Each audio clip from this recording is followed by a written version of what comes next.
धर्म के ठेकेदार जो लोग बन बैठे हैं उनको चाहिए कि धार्मिक सम्मेलन बुलाएं। इस तरीके का अपशब्द कहने का राइट किसी को नहीं है।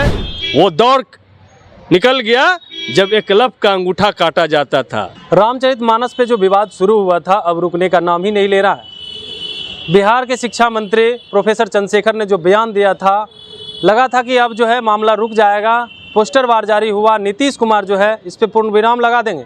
लेकिन आज जो है स्वाभिमान राष्ट्रीय दिवस मनाया जा रहा था, राजपूतों समाज के तमाम लोग जो है मौजूद थे। वहीं पे जो है संबोधन करते हुए महेश्वर प्रसाद सिंह जो एमएलसी हैं मोतिहारी से, उन्होंने कहा है कि रामचरितमानस पर बोलने वाले लोग, उन्होंने तो एक अपशब्द कहा है, बोल तो नहीं सकते हैं, लेकिन जिस तरह से उन्होंने अपशब्द कहा है, इसको लेकर के हमारे साथ बातचीत करने के लिए आरजेडी के विधायक हैं सतीश प्रसाद दास। क्या कुछ कहिएगा जिस तरह से वो कह रहे हैं रामचरितमानस और मनुस्मृति पर बोलने वाले लोग हिजड़ा हैं? देखिए, सबसे पहली बात तो जो शब्द उन्होंने बोला है, लोकतंत्र में उस शब्द की कोई जगह नहीं है। ये देश उनको अभी तक समझ में नहीं आ रहा है कि ये देश डॉक्टर अंबेडकर बाबा साहेब के संविधान से चल रहा है, ना कि मनुस्मृति से चल रहा है। और जो शब्द का उन्होंने इस्तेमाल किया है बिहार के एक शिक्षा मंत्री के लिए, वो शब्द कतई कहीं से बर्दाश्त करने के योग नहीं है। रही बात कि रामचरितमानस में एक वाल्मीकि का भी रामायण है, एक तुलसीदास दुबे का भी रामायण है। तो भैया किस रामायण को मानते हैं यह स्पष्ट करें। क्या दुबे जी का रामायण है इस वजह से वो मानते हैं कि वाल्मीकि जी का रामायण पे चर्चा नहीं करना चाहते हैं? इस देश में 300 से ज़्यादा रामायण लिखे गई हैं, सभी के अपने अपने राम हैं। तो जो सवाल चंद्रशेखर प्रसाद जी ने, हमारे शिक्षा मंत्री ने उठाया था, वो सवाल आज भी जिंदा है। उस सवाल से भागने वाले लोग, उस जो ग्रंथ में जो लिखी गई अपशब्द गाली, जो बहुजनों लगभग शूद्रों के लिए जो 90% जिनकी आबादी है, रामचरितमानस में गाली लिखी गई है।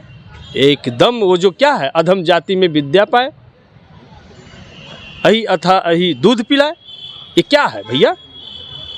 क्या छोटे जाति के, नीच जाति के, उसी में कोल कलवारा, ये तमाम चीज़ें बातें जाति सूचक शब्द से अपमानित किया गया है। तो भैया इस तरीके का बात है तो इस पे बहस होनी चाहिए।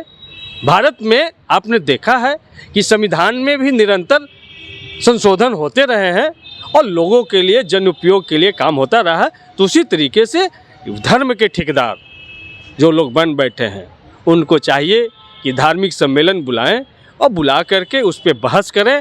और जो ऐसे शब्द हैं जिनसे तमाम बहुजनों को आघात पहुंचा, तमाम नारी जगत को गाली दिया गया है, ऐसे शब्द को हटा करके उसके जगह पर अच्छा शब्द इस्तेमाल करें। धर्म सबका अपना अपना अधिकार है, धर्म सबको अपने अपने तरीके से मानने का अधिकार है, सबको अपना अपना ईश्वर, अपना अपना इस चुनने का अधिकार है, ये देता है सबको, और ना भी मानने का अधिकार देता है हमारा संविधान।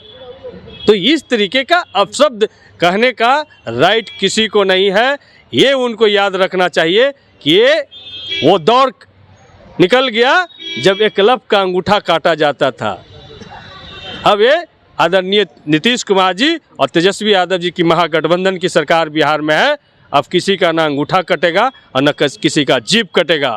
अब असल में जितना संख्या भारी, उसकी उतनी हिस्सेदारी तय होगी।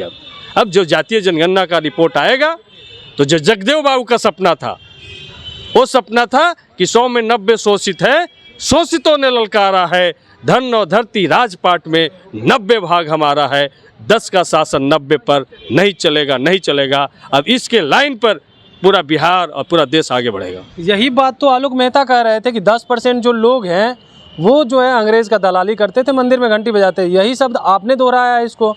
नहीं, हमने साफ साफ कहा कि अंग्रेजों से माफ़ी कौन मांग रहा था? अंग्रेजों से लिखित रूप से माफ़ी कौन मांग रहा था? अपने संतलत को कौन अंग्रेजों को सुपुर्द कर रहा था? इतिहास के अध्ययन कीजिए।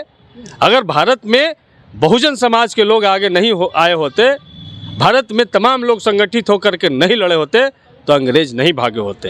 ये तमाम लोगों ने तो कहा है।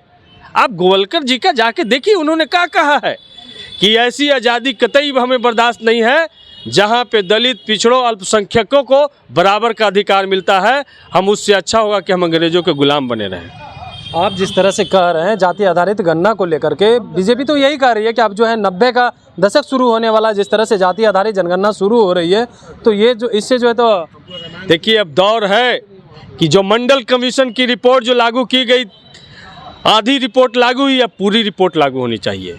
काम न धाम, जय सिया राम वाले अब सावधान हो जाए। जी जरूर। तो आप सुन रहे थे, हमारे साथ थे सतीश दास, जिन्होंने साफ तौर पे कहा है कि जो सियाराम बोलने वाले लोग हैं उससे काम नहीं चलेगा। देश में बेरोजगारी, महंगाई जैसी भी मुद्दा है, हम तो उसी पे काम भी कर रहे हैं और लोगों को रोजगार भी बिहार में अब मिल रहा है। कमलेश कुमार, देशवा न्यूज, पटना। सिर्फ खबर दिखाना देशवा न्यूज का मकसद नहीं, देशवा न्यूज की कोशिश है कि समाज की सूरत बदलनी चाहिए। देशवा न्यूज पर वीडियो देखने के लिए लाइक करें, सब्सक्राइब करें, साथ ही बेल आइकन दबाना न भूलें।